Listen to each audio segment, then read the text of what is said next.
Alrighty, folks. It is round one of Grand Prix Zakros. As of recording this, I think I'm going to go back and re-record my deck tech. So if you're watching this after watching the deck tech, which should be the intended viewing order, you might be a little confused as to me mentioning that I am going to be re-recording that deck tech. But so the one that you have already hopefully seen is actually coming after this match, but I will hopefully have done my job of not spoiling what happens in this match in that deck tech.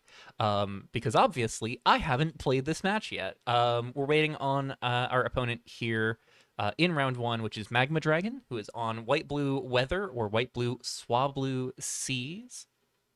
Um, Stratus Fledgling has kind of become the hallmark card for Magma Dragon. I don't recall seeing them around before the start of this year, but they might have. I know for a fact that since Chiku Chaos Reigns joined the format, I have seen them a lot, and it is rare that you see them without a copy of Stratus Fledgling somewhere in their 75. Um, Fledgling is primarily here as a value piece. It is, 3 mana, 1/2 flyer. When it enters, it acclimates and makes your weather spells cost one less. So the primary function here is it will find and accelerate your copies of Primordial Seas, which, of course, if you end up with 2 copies of Primordial Seas in play, uh, the second one entering can copy the first one, making a token copy that copies Primordial Seas, that enters and copies of Primordial Seas, and enters and copies of Primordial Seas. And you get to end with an arbitrarily high number of Primordial Seas, then turn that around and activate uh, all of your Primordial Seas at once by just casting a spell from your hand, which is not too difficult because there are some pretty low curve spells in the deck. The deck actually curves out at 3 mana, so fairly reliable to get this Primordial Seas to just fire off. Could even end the chain by having your final Primordial Seas copy a Stratus Fledgling to go find a copy of Sea Breeze or Rain Dance as your spell to trigger all of the Primordial Seas. And then from there, you can have all of your arbitrarily infinite number of Primordial Seas copy up all of your lands, about 10,000 times, copy up each of your creatures about 10,000 times. Sin Out of Sanctions can then just exile every single blocker forever and tax them to be recast. Whitecliff Pilgrim can draw through most of your deck. Stratus Fledgling can just make an arbitrarily large army of 2/3 flyers, or go find any of your other weathers. And then Renowned Rough Rider can also just make an absolutely colossal board. And so it's a kind of value mid-range strategy, not much in the way of early board presence. Whitecliff Pilgrim's the only 2-drop, and then a bunch of 3s, and then using a lot of interaction, Walk the Dead's Path, Plasma Strike, Deft Deflection to try and make it to the point of Stratus Fledgling getting the win assembled.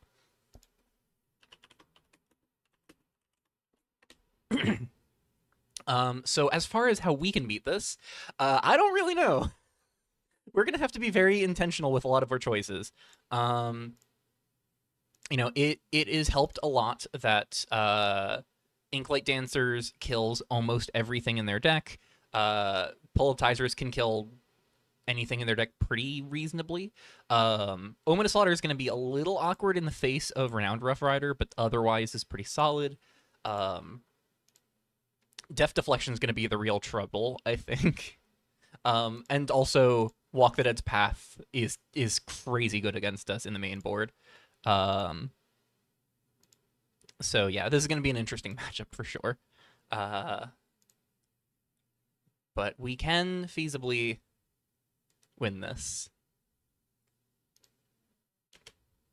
So rolled a 16 to go first, and I won the die roll, so. Oh, okay. For a moment I was worried that this was going to be a 2-lander, and I was like, that is the cost of playing 22 lands, but it's not a 0-lander, it's a 3-lander. Problem is it's a bunch of 3-drops, which means my opponent can feasibly Deft Deflection my first play. I think I probably just keep this, though, Stark Expanse into Primal Fisher, Crack for a Plains Lay Shard, and then Coalesced Core for my 3rd land drop. Yeah, that seems fine. I don't have much in the way of turn 1 plays, and honestly, in this matchup, I'm not sure Phoenix's touch on 1 is that important, so we will just play Stark Expanse tapped and pass. No need to shock this in, because we have nothing to do with it. And with this coming in untapped next turn anyways, it's fine.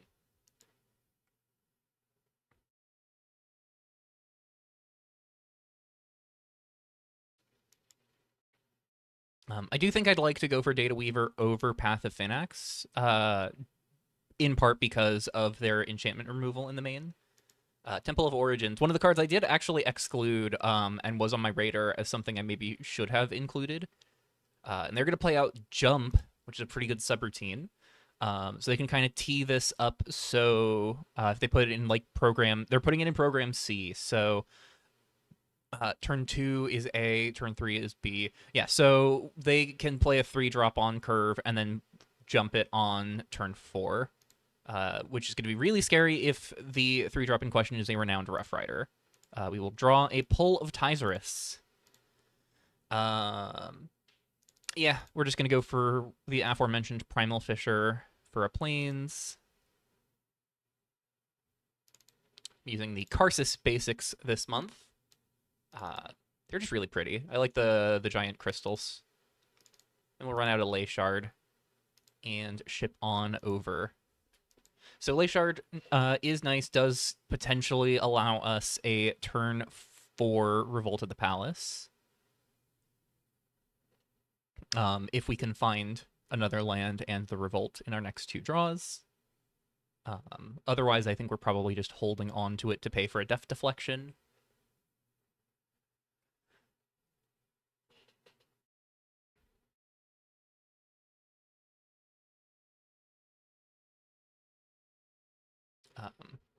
I'm going to note that they should be in Program A.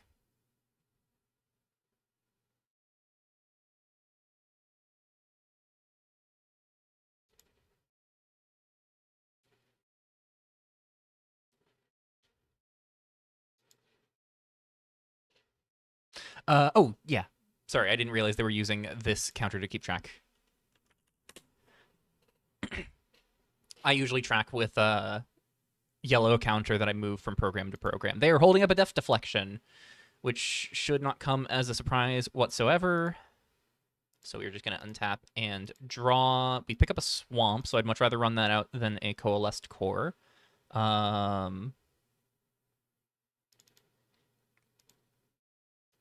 Yeah, so Swamp out. Does give us the option of Path of Phynax without the pain. Do I... So there's only 4 Death Deflection. The Walk the Dead's Path and Plasma Strike can't just kill something that comes into play. The Walk the Dead's Path could pick off Path of Phynax if I do decide to go for that. They could be holding up Seafloor Treasures as well. They've only seen 9 cards. How much do I want to take a chance that they've seen one of 4 copies of Instant Speed Denial in the top 4?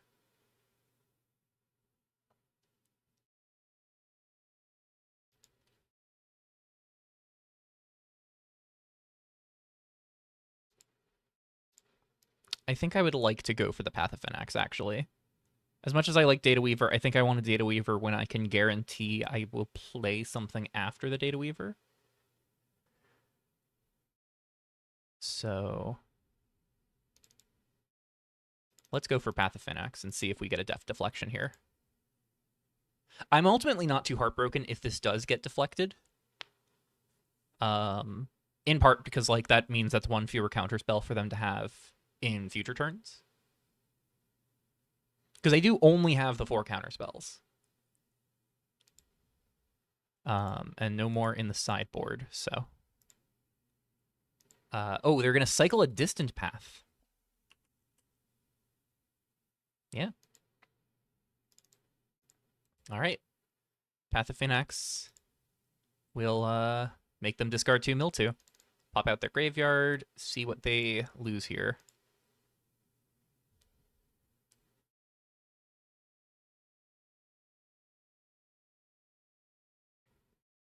I have to imagine.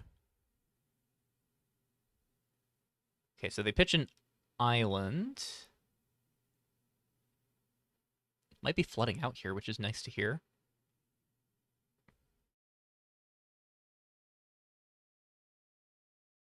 What else gets pitched?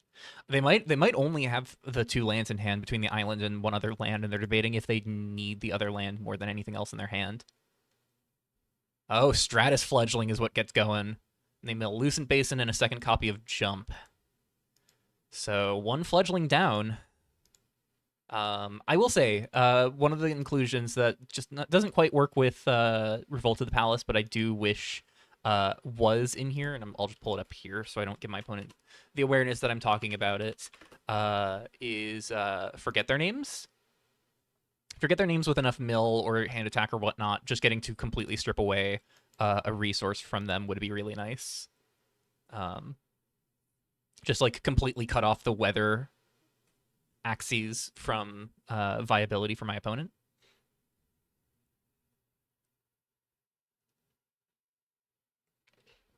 Island, they are going to get the renowned Rough Rider.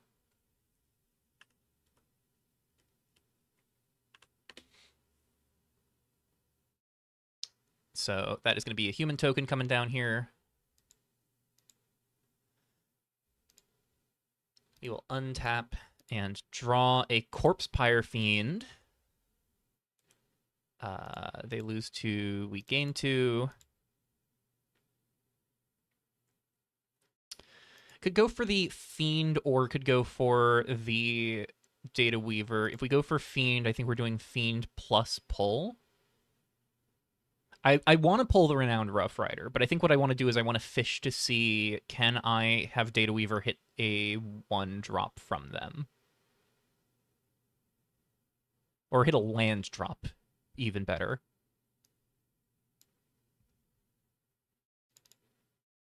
Yeah, we're going to Data Weaver, I think, onto itself.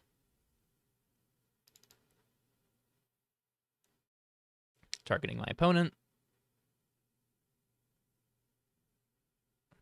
See if we can't hit a land. We hit a Plains, and we hit a Renowned Rough Rider.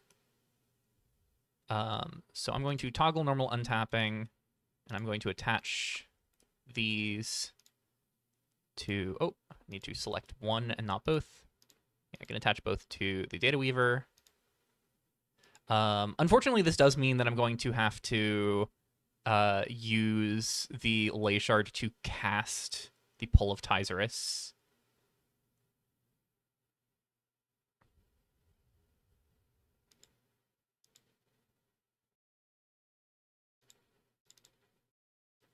Yes, we're going to crack this.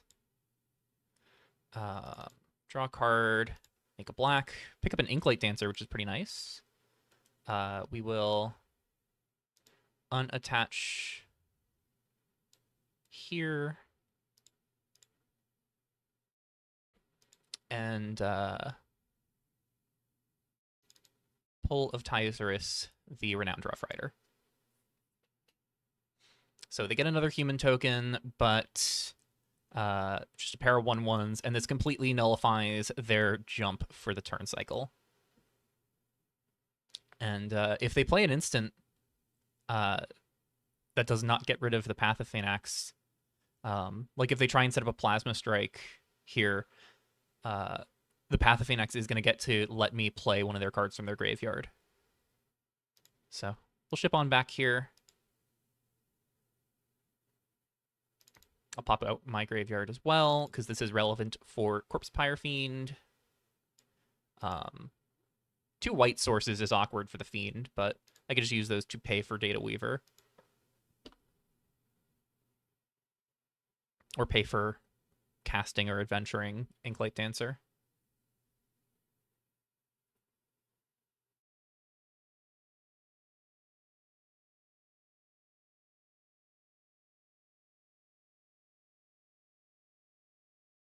Yeah, so jump is going to fizzle. I assume they're going to say no targets. Cannot flicker itself to change what program it is in. Okay, no target for jump. opponent and I are both on 4 cards in hand. I have the Renowned Rough Rider sitting under Data Weaver as some more advantage, even if they do not turn my Path of Phalanx online.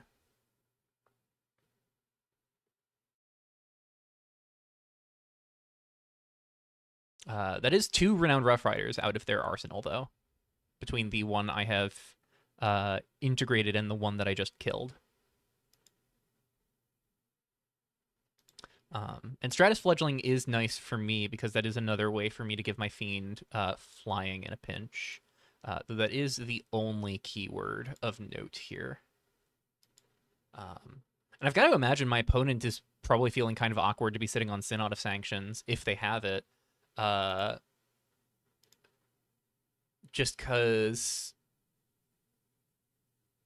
like, you don't really want to flicker my Data Weaver, right? Oh, this is setting up a Plasma Strike for sure. Yeah, I'm taking this block. I don't mind getting my Data Weaver Plasma Striked.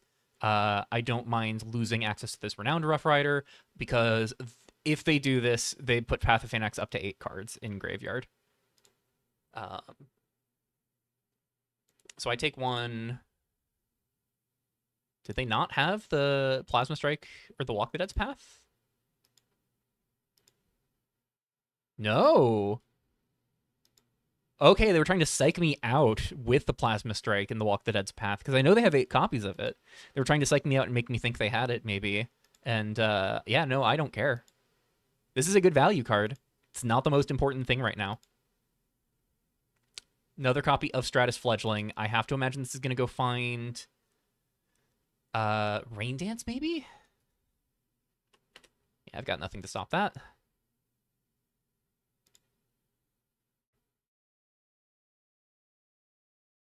Could be Rain Dance, could be Sea Breeze. I don't imagine they get... Yeah, they're getting Sea Breeze. Question is, are they going to play an Island and then Sea Breeze now? Lucent Basin tapped. Okay, so 1 card known in their hand, which is Sea Breeze, and then 2 unknowns in their hand. I am thinking that I like playing the Renowned Rough Rider, getting in for 2, and then Inklight Dancering, Stroke of Light, killing the Stratus Fledgling. So we will untap and draw. We pick up Pull of Tizerus. Path of Phalanx is down. And will not do anything because opponent has 7 cards in Graveyard. We could Pull of Tizerus the Stratus Fledgling instead. We could Inklight Dancer. We could go for Corpse Pyre Fiend,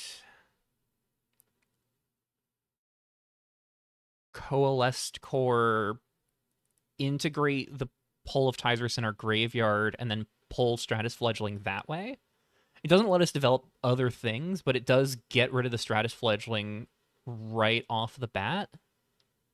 And it doesn't expend resources in our hand. It takes advantage of the fact that we've got the Data Weaver while we still have it. The only downside here is that we're stuck with 2 planes up. And, like, that's fine. Because, like, we can use the planes to cast Pull of Tizers thanks to Data Weaver, because it mana fixes for our integrated spell we play.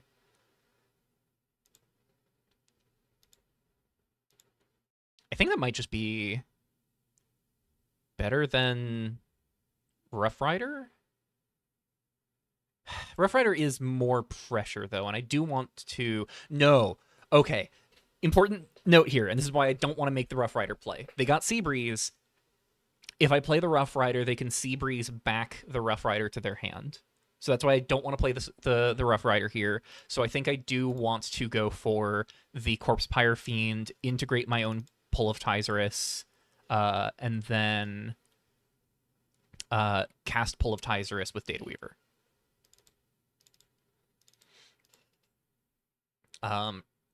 Very glad I recognized that before just getting tricked by Sea Breeze. So Corpse Pyre Fiend will pay a black to integrate Pull of Tycerus.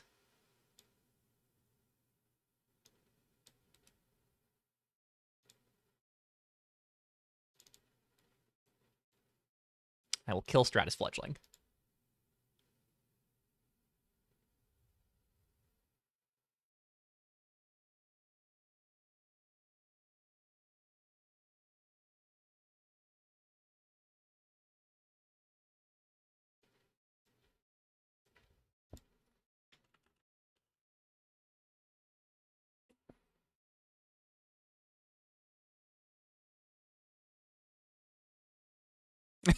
Magma just put together that we can pay white for Pull of Tycerus with Data Weaver.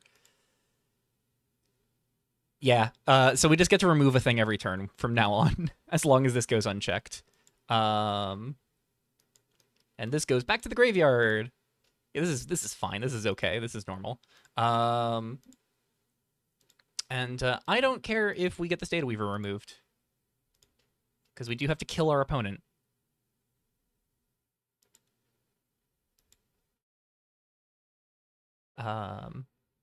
And they didn't have the Plasma Strike last turn. Oh, that is a nasty loop. Yeah, I was very concerned about this, and sure enough, it's pretty good.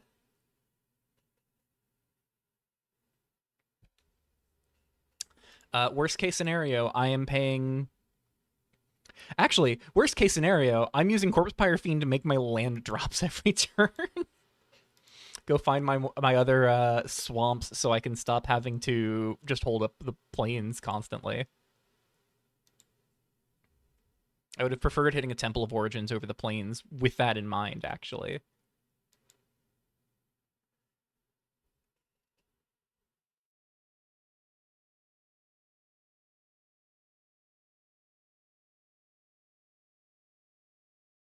So we don't know 3 of their cards, but we know there's a Sea Breeze.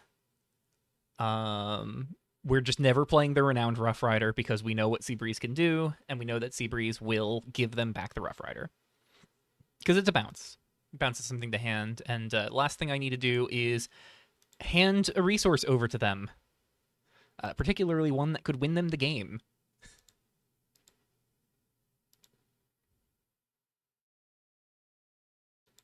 Because, believe me, Rough Rider can absolutely win games by itself if left unchecked.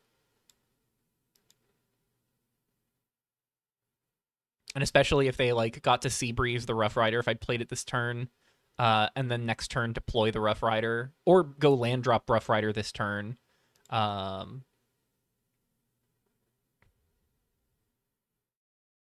If they could have gone land drop Rough Rider, they're offering up the damage. I'm going to say no blocks this time.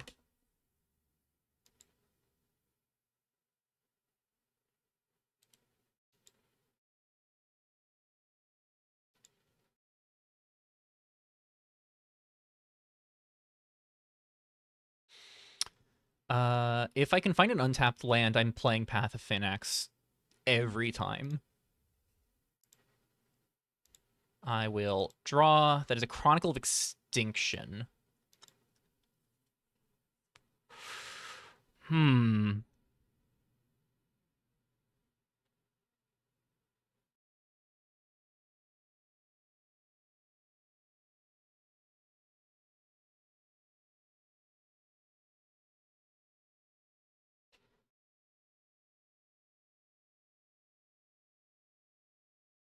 Do I think they have the Def Deflection now?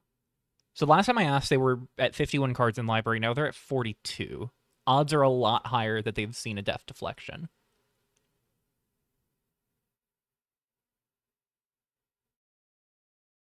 Do I just use Corpse Pyre Fiends to make a land drop?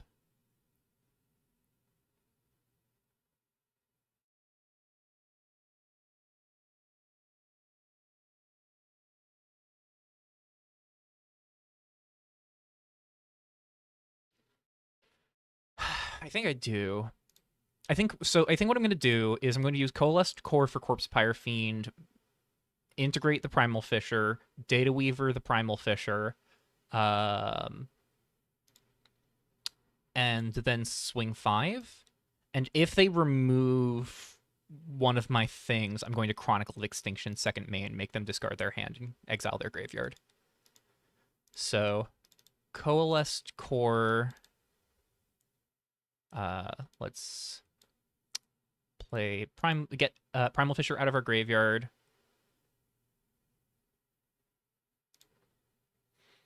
We'll play the Primal Fisher tapped, because I do not care for the Renowned Rough Rider. And if Corpsefire Fiend doesn't get removed here, we can just hold up like Inklight Dancer plus integrate something.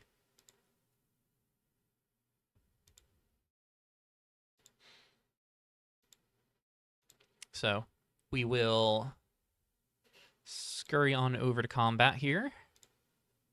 Attempt to apply 5 points of pressure.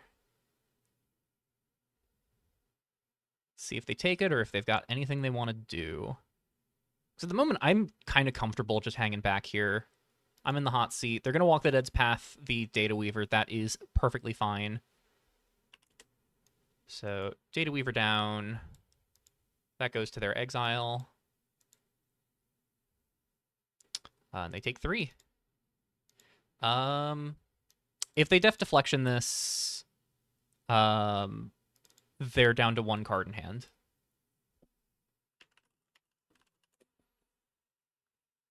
And if they don't have Deft Deflection, yeah, this is going to get rid of Seabreeze Island and goodbye hand. 3 cards to nothing.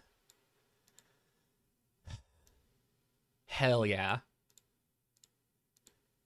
This is messed up. The fact that I can just do that with this. And then, like, it's also a sweeper for the human tokens if I need it to be. Like, game's not over. They still have jump. They can draw a creature that's worth flickering. They can draw a Stratus Fledgling. Distant Path Cycle. Not a great sign. I'll pop out their exile because it is good to know what they do and don't have right now.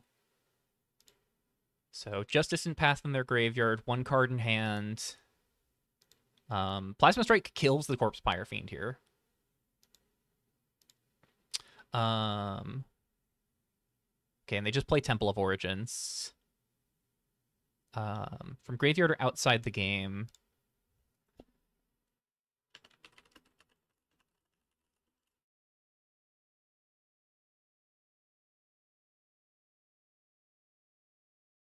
I just want to check real quick with the judge. So graveyard or outside the game. My understanding is that this is not exile, so Seabreeze is just gone for good, but I want to confirm this with the judge real quick. So I'm going to pause real quick while I confer. All right, got confirmation that that does work how I want it to. So Stratus Fledgling cannot get back the Seabreeze here. They've only got 2 more Fledglings, and Seabreeze is their only bounce spell in the 75 that can bounce opposing creatures, because Jump can bounce their own things, but it's things they control, not that they own.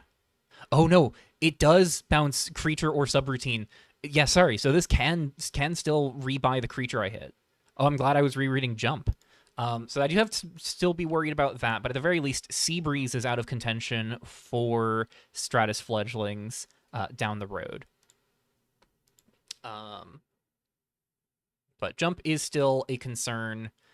If we Data Weaver into Walk the Dead's Path, I think I'm going to walk the Jump here. Alrighty. We untap. We draw. I'm going to close their exile for now, just to get some more space on the screen.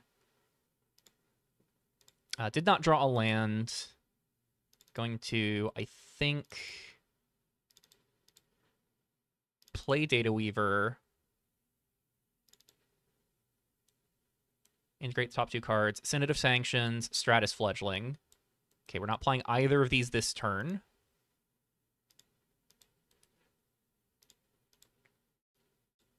Because Jump will absolutely allow them to steal it back.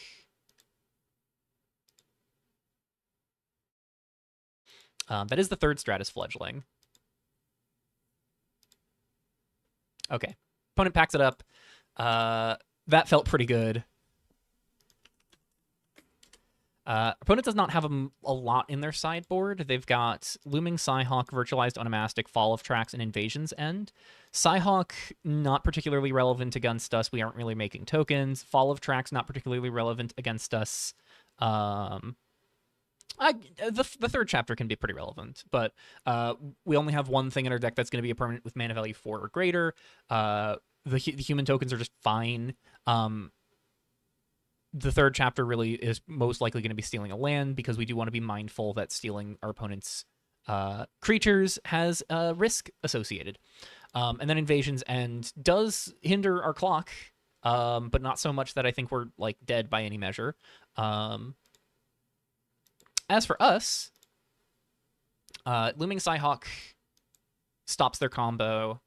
Archival Storage, Soul Guide Lantern, not particularly important. Fall of Tracks, not important. Zakros Decree, not important. I could go down Athreos. And it is notable that like Athreos is our one of our better ways to kill through an Invasion's End. But I think I am still going to go down the Athreos.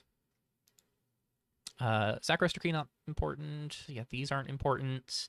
Fall of Tracks, really not important.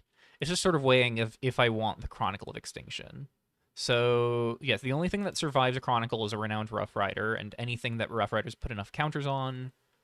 Although Stratus Fledglings that don't acclimate a weather and instead just get a counter do also survive a Chronicle of Extinction. That being said, like maybe I just go down to Revolt of the Palace, because while Revolt is really good, Death Deflection makes tapping out for a Revolt a lot more risky. And they are also on a lot of enchantment removal. I could also see cutting the Omen of Slaughters for 2 more Chronicle of Extinctions. I think I'm going to hold off on that, though. I think I do want the Omens. So, simple sideboarding. We are just going up to full playset of the birds. Opponent is going to be on the play. We've got Gates, Plains, Stark Expanse, and a bevy of 3-drops and a 2-drop. Yeah, I like this.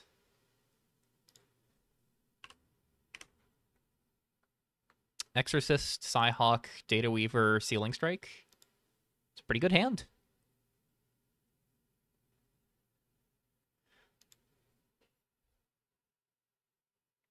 Waiting to see if the opponent is keeping or mulliganing. Opponent is keeping 7. Loosened Basin from the opponent. We're just going to go tap land in response. Coalesced Core, 4th land is always nice here. Gates the Underworld tapped and ship on back. Coalesced Core means we may not have to shock in the Stark Expanse.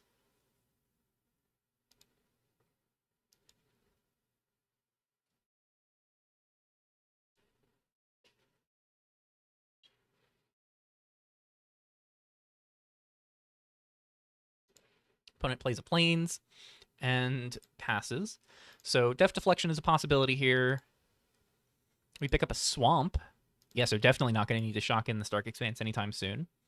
I am going to run out that Swamp instead of the Coalesced Core.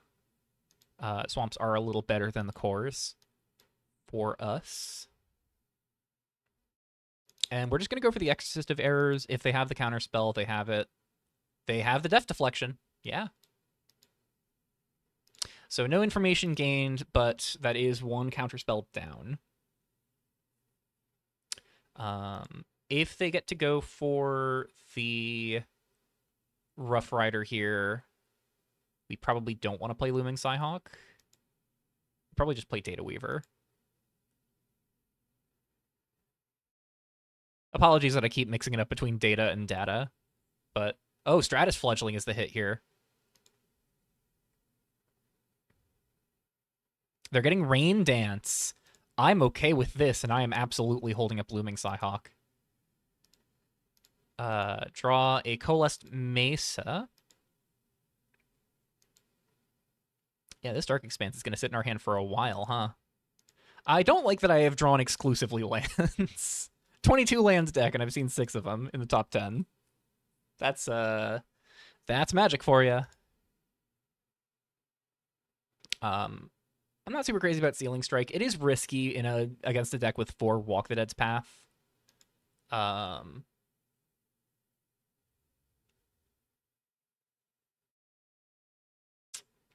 think we run out Coalesced Core and then call it a day.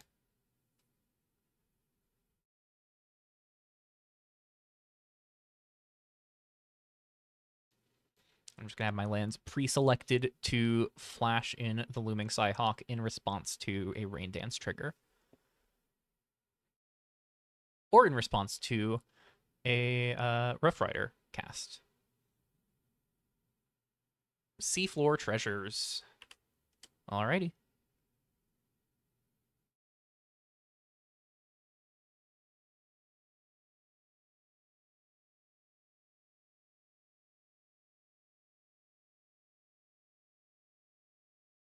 Shocking and Illusion Basin.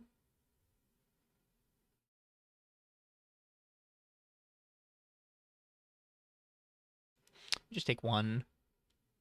And they ship on back. So they could be holding up the second Death Deflection. Do we try and bait it now? I mean, I think we go for it. If they have it, they have it. They have it. Yeah, second Death Deflection. Part of the reason I wanted to do that is because if they have untapped land, they can go Rain Dance, untapped land, hold up Death Deflection next turn. And I don't really want to be in multiple turns of holding that up. So we pick up a Data Weaver. Oh, opponent lost connection to the game. We'll hold for a second while they reconnect. All right, they're back.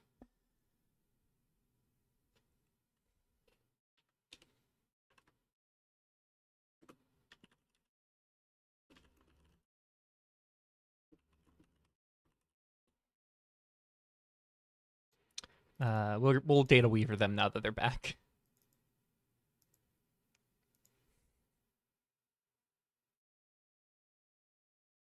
Plasma Strike. So here's the funny thing. We're gonna toggle normal untapping, attach here.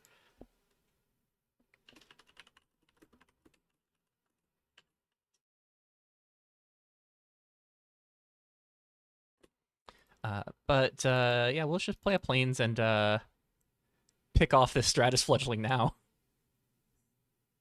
That feels pretty good. Says tapped creature. So that is 1 Stratus Fledgling down, and I'm going to be honest, I am going to view integrating creatures in this matchup as just removing those creatures preemptively, or milling those creatures.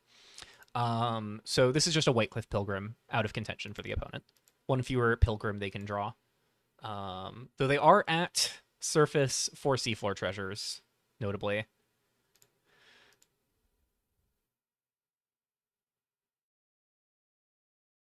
I could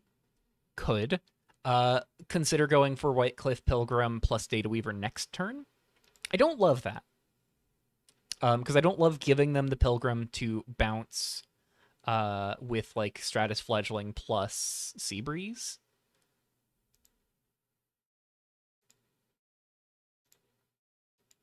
But it is a potential option because I have seen a lot of lands and not a lot of non-lands. Tapping for 3. Is this a Rough Rider? Looks like a Rough Rider. Smells like a Rough Rider. Is a Synod of Sanctions. Alrighty.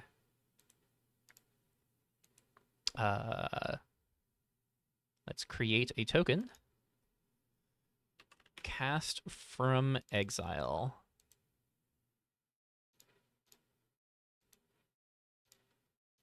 So that is just in their exile now. Set annotation. Costs 1 more.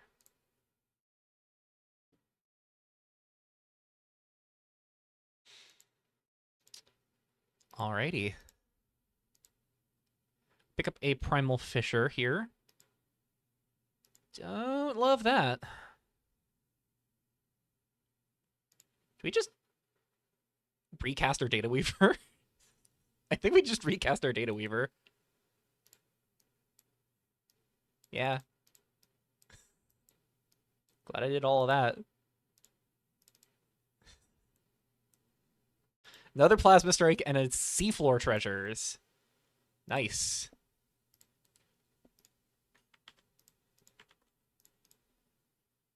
And then we will just play Primal Fissure tapped. And ship on back. 2/3 blocker, two Plasma Strikes out of the way. This is the second Seafloor Treasures out of the way. Opponent is on a deck full of 4-ofs. They play another Plains. Rain Dance coming on down. They just gonna hit our Data Weaver again with Synod of Sanctions? Yeah. That is a reasonable plan. Create another Can Be Cast token. We take 4. And then they lose the Synod of Sanctions on second main. Or at end step, rather. So we'll untap. Crack this on upkeep. Grab a Swamp. And draw. Find a Path of Phoenix.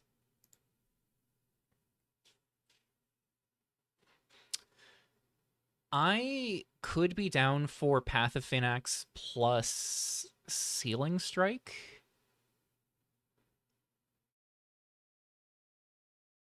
So I'm thinking about Data Weaver here. And the reason I'm thinking about Data Weaver is because if I hit a Walk the Dead's Path, I'd love to just kill Rain Dance and get it over with. But a Stratus Fledgling off the top does rebuy the Rain Dance.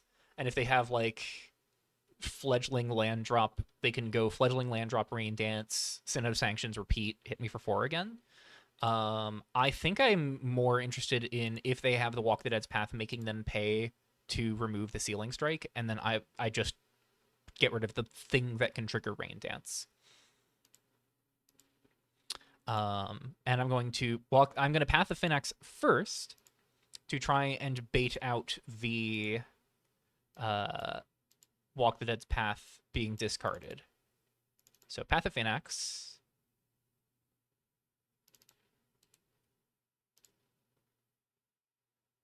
They choose a card to keep and then lose 2.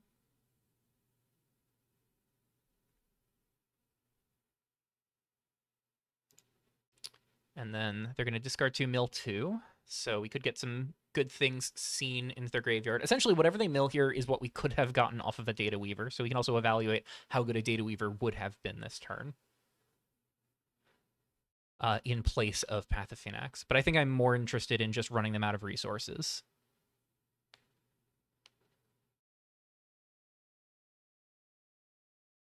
And then taking their pressure off the board.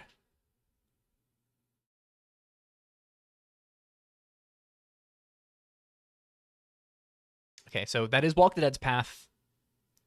They did choose wisely here. 2 Walk the Dead's Path. And they milled Stratus Fledgling, Death Deflection. Okay. I'm so glad I started with Path of Phoenix. The only way this kind of stings is if they have the 3rd Walk the Dead's Path in hand, or if they draw one. But I'm very glad I held back on this. Oh my goodness.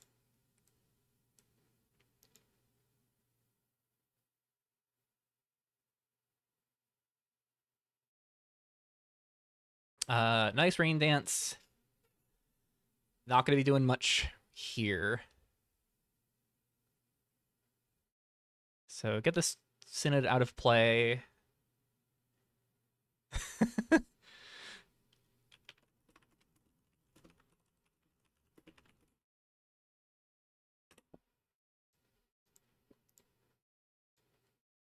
And hope they don't have the 3rd walk. They could Seafloor Treasures for it, so they do have some uh, availability, some acceleration. Um, and notably, my graveyard hate of Corpse Pyre Fiend doesn't stop Seafloor Treasures because I have to target it and they can just cast in response. And if they cast Seafloor, I can't respond by trying to kill it to pick it out of their graveyard with Corpse Pyre Fiend. So could have been a consideration for bringing in our 2 copies of Archival Storage, but I think that's a small enough reason to care.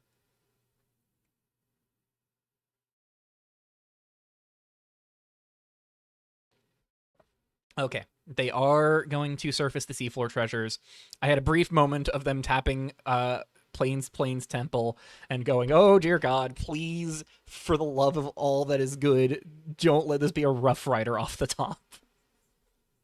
Because Rain Dance Rough Rider is so scary. But we have dodged that bullet. They have Plains. They put Synod into their graveyard, and then they do have the Rough Rider here now. So 1 card in hand, 2 creatures in play. Rain Dance still very scary. We will untap, draw an Inklight Dancer. Not sure if that's amazing here.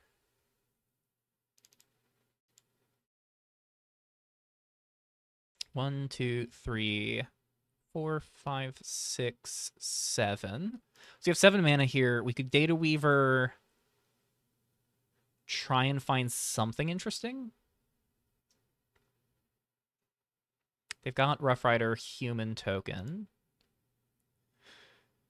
This costs 3 less. After Data Weaver, it'll cost 4 less to activate, so it'll be 3 to animate. So worst case scenario, we can go Data Weaver, untapped land, hold up Gates to the Underworld activation. And then this survives a Walk the Dead's Path or a Plasma Strike to kill it, so we can just block the Renowned Rough Rider. But if they have the token copy of Rough Rider from Rain Dance put a counter on this, that really sucks for us.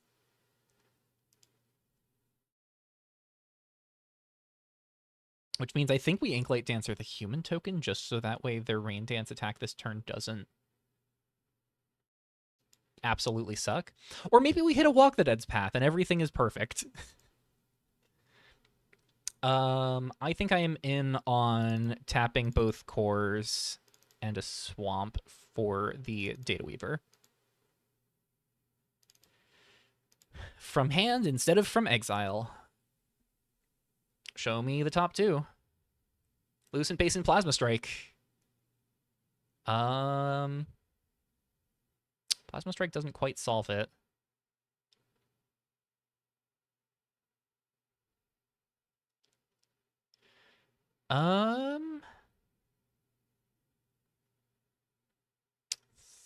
Thinking here.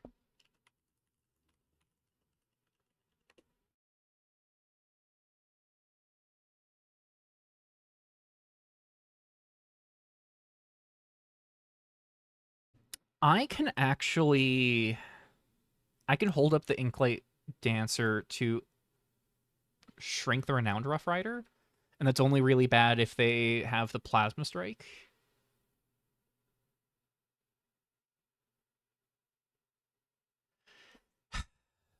This only being on our turn is really awkward for Plasma Strike, because while the tapped creatures being able to be hit is amazing, attacking and blocking creatures not so much. I am looking forward to Path of Phoenix getting rid of this Rain Dance next turn. Yeah,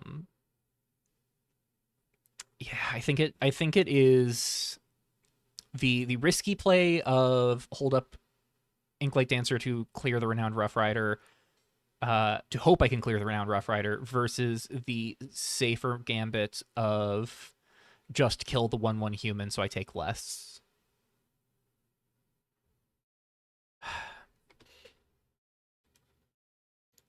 We're gonna integrate this onto the Data Weaver, because if we lose the Weaver, being able to play Plasma Strike doesn't really matter. And like, I don't like putting it on Sealing Strike just because there are still 2 Walk the Dead's paths out there. And I would like to not expose myself to those if I can avoid it. But I'm then just going to play it tapped.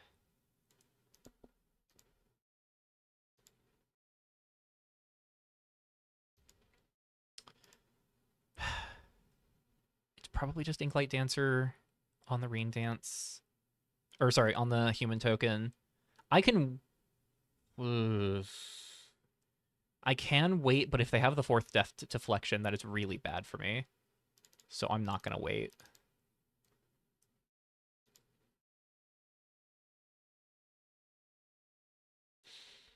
So we're going to set an annotation of costs 1 more. And then this one does not. On adventure. Hey, I do not love the position I'm in right now, but it could be a lot worse.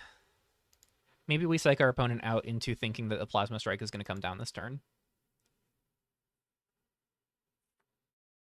Actually, there is one other nice thing here. If our opponent doesn't have a creature, then the Renowned Rough Rider is not going to get to be more than a 3/3. And so us having a Plasma Strike face up here is really dangerous for them.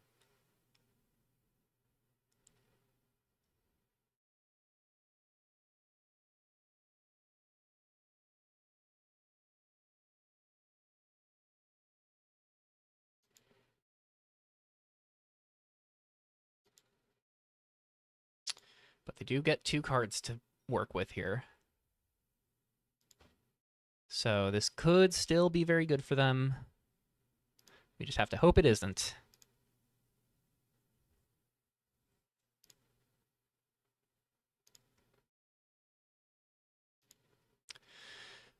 Yep, they're going to combat here. So they make another Rough Rider, makes a 1/1. I take 6.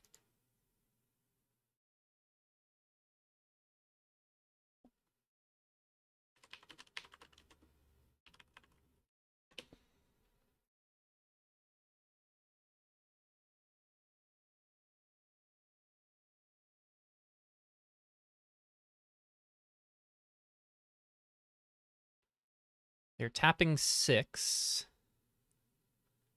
to wander the Rough Rider in play. Yeah, that'd do it. So they make a 1/1. Then this enters. They make a 1/1. Get to put a counter on something.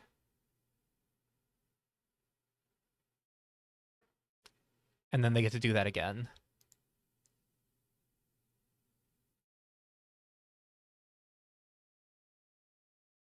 Okay, they're making a 2/2 here.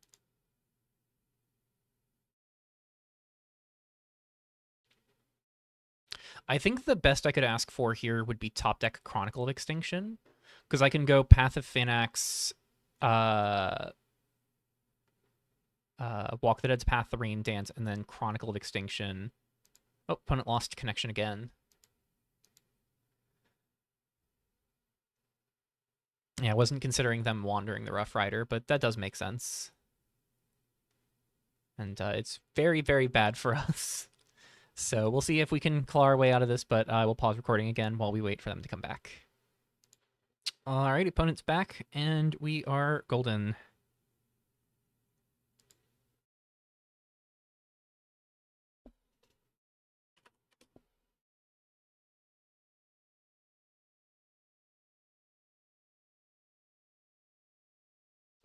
And then they're going to go to end step, sacrifice their token Rough Rider, and do another Rough Rider trigger.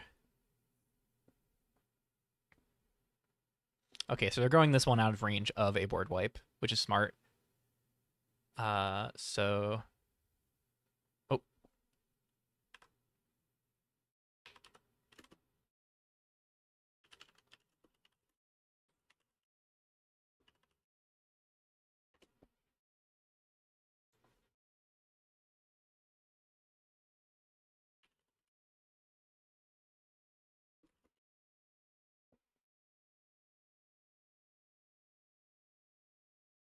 Might have misunderstood what they were asking.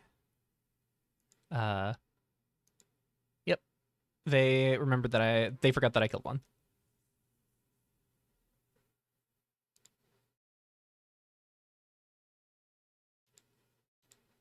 Alrighty. So they are successfully immune to Plasma Strike this turn. We will untap and draw Path of Finax. What does that do for us? So we go to main 1. I will exile...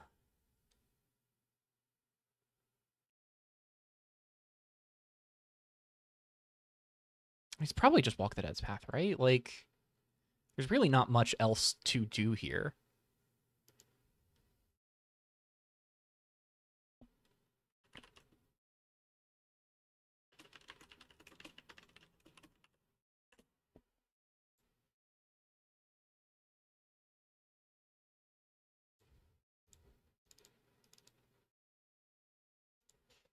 And I'll just walk the Rain Dance.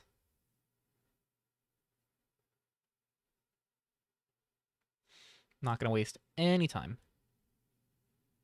Get it out of here.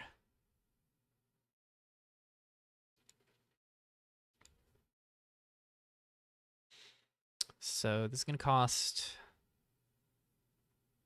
1, 2, 3, 4 less if I play this. So I won't be able to animate it, which means I want to play the Data Weaver as well. Or sorry, the Inklight Dancer as well.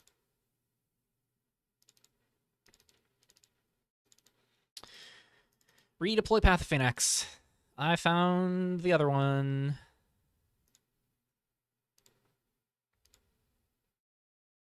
I have 3, but I found another one. So first chapter counter, Primal Fissure in hand that they were holding. Virtualized Onomastic, they did board that in. Temple Plasma Strike. So that is their 3rd Plasma Strike, right? No, that's their last Plasma Strike. So all 4 Plasma Strikes gone. 2 Walk the Dead's Path, 3 Death Deflection gone. 2 Stratus Fledglings gone as well. And we now have them in top deck mode. We will then cast the Inklight Dancer.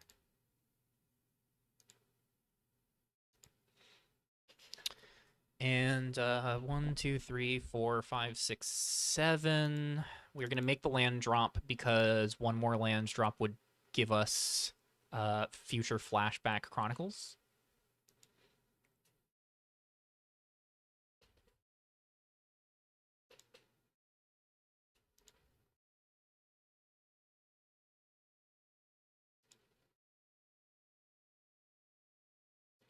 And we pass. I may have to do a little bit of chump blocking here. If they offer up the Rough Rider attack here, I am, without hesitation, blocking with Data Weaver and Inklight Dancer. I will double block this. The worst case scenario is they have a Walk the Dead's Path. But they may, if they see the Walk the Dead's Path, they may think to kill my Data Weaver rather than the Sealing Strike, which is a net benefit for me. And if they go for that, that means they are not Wandering Renowned Rough Rider, which has its own benefits. Making that block does cost me 6 life and 1 of my creatures, but I think it is just in my best interest to make that play.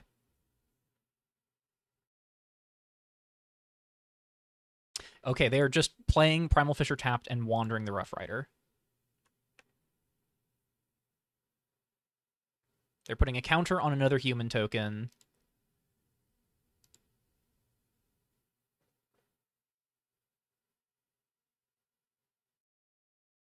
And yeah, they're going these up to 3/3s.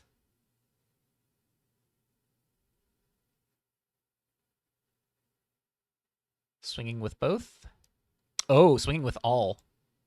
So I can take 6, kill the 2/1/1s, or I can take 5, kill a 3/3.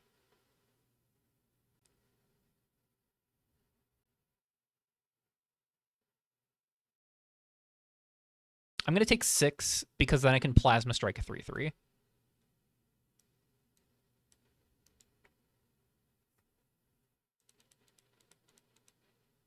So the 3/3s are sticking around, but the 1/1s are dead.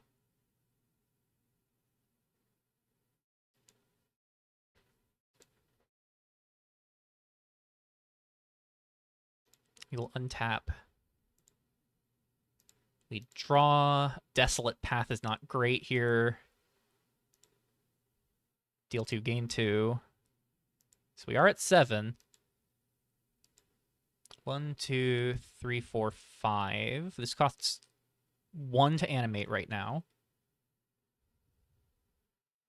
So I think I would like to 1, 2, 3, 4.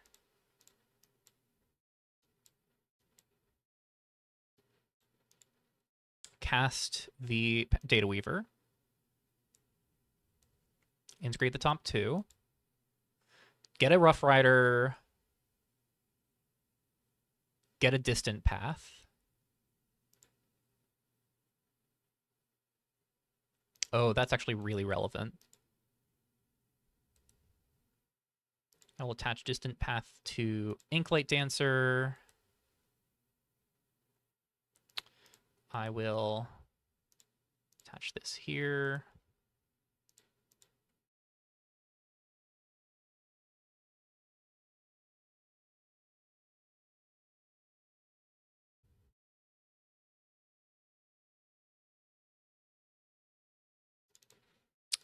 We will unattach Plasma Strike, kill the 3/3 here. Oh, that's yours. Goes to your graveyard.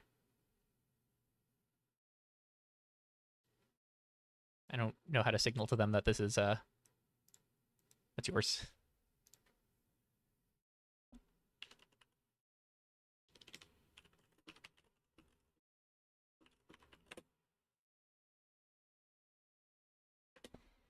And then I think we're just gonna Rough Rider here. So the worst case scenario with playing their Rough Rider is they top deck Stratus Fledgling and go for Fledgling plus the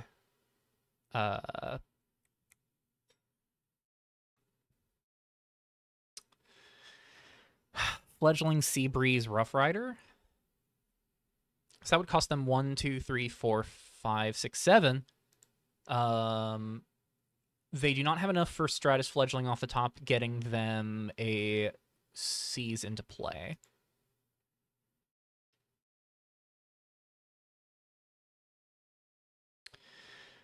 I'm debating if that's better than just playing the Distant Path and animating Gates to the Underworld, and I think the answer is it is not. So we're going to unattach here, toggle normal untapping. This is tapped.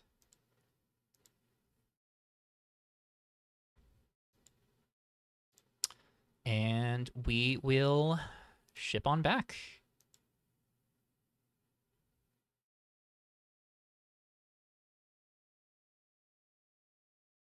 Cracking the Fisher on upkeep makes sense. Got an island. It was one on the bottom of their library. Interesting.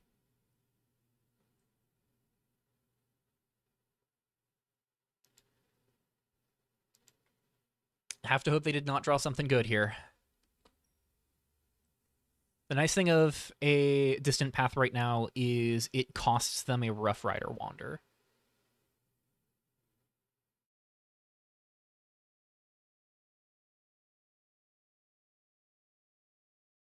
They disconnected again. All right, the usual. We'll pause and unpause when they come back. Alrighty.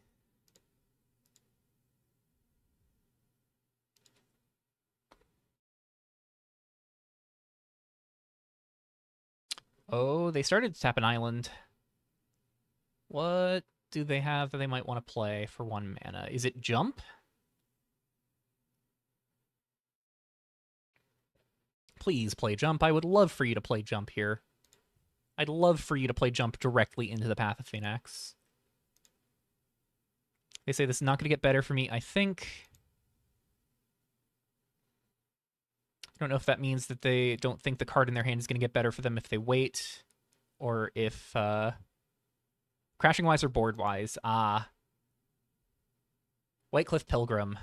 That is a very fortunate draw for me.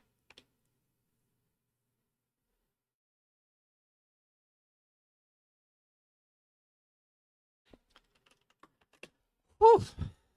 Control deck doing control things. My goodness, that was a tense matchup. But we fought through the tricky interaction. Didn't even see a revolt. Didn't need to see a revolt. It's a good sign when the core engine that makes the deck go crazy isn't necessary for the deck to do work.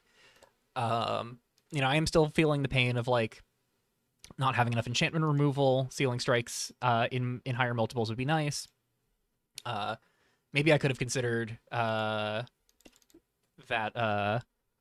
And I will have already mentioned this in the deck tech, but just thinking of it here.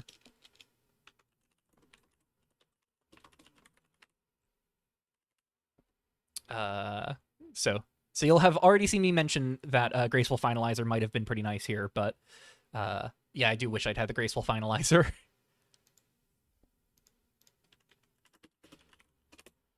All right, but yeah, we take it down in 2.